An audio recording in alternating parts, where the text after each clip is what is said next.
Hamirpur Mahoba तेंदुआरी Lok Sabha seat से बसपा प्रत्याशी के तौर पर नामांकन करने पहुंचे निर्दोष दीक्षित ने सांसद को कहा अहंकारी, सांसद से मांगा 10 साल का हिसाब। हमीरपुर महोबा तेंदुआरी लोकसभा सीट पर आज बहुजन समाज पार्टी के प्रत्याशी ने नामांकन करते हुए मैदान में ताल ठोक दी है।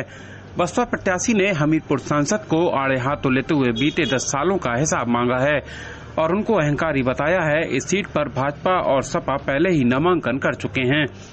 हमीरपुर कलेक्ट्रेट में नामांकन करने पहुंचे बहुजन समाज पार्टी के प्रत्याशी निर्दोष दीक्षित महोबा जनपद के पनवाड़ी कस्बे के निवासी हैं।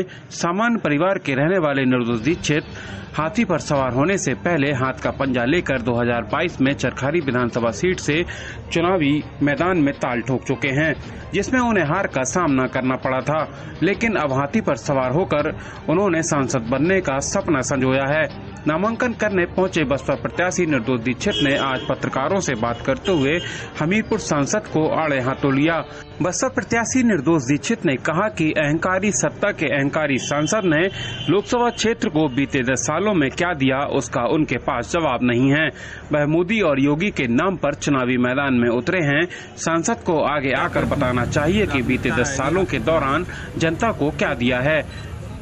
निश्चित तौर पर आपके द्वारा जो क्वेश्चन पूछा गया है, हम सबसे पहले इस लोकसभा क्षेत्र में किसानों का स्वास्थ्य, शिक्षा और बेरोजगार इन मुद्दों पर विशेष ध्यान देते हुए उनका हम कोशिश करेंगे कि हमारी लोकसभा क्षेत्र में अच्छी स्वास्थ्य व्यवस्था हो, शिक्षा की अच्छी संस्थाएं हों। तो किसानों को जिस तरीके से अभी अति ओलावृष्टि हुई थी वो किसान परेशान था और उन तक संतोषजनक जो राहत नहीं मिल पाई थी, इन मुद्दों को लेकर के हम बात करेंगे। लड़ाई किससे कौन सी दल से लड़ाई है आपकी? लड़ाई तो जो कि स्पष्ट है, 2 पे 2 लड़ाई है। किससे किससे आप समझ रहे हो? तो बता दीजिए ना।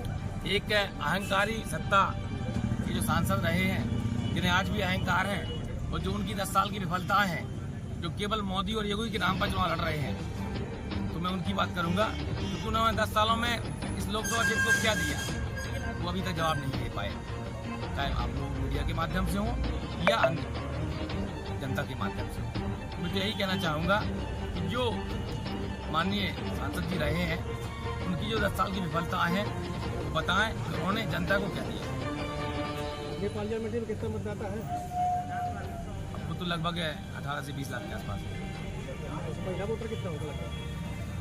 ये लगभग होगा समथिंग 8 लाख के आसपास। और कोई मुद्दे हैं आपके पास?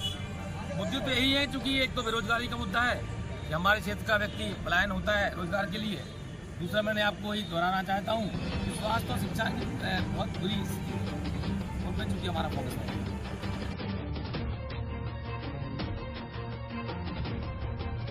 बसपा प्रत्याशी ने कहा कि अगर हम सांसद बने तो स्वास्थ्य, शिक्षा और बेरोजगारी पर ध्यान देंगे, किसानों की समस्याओं को दूर करेंगे।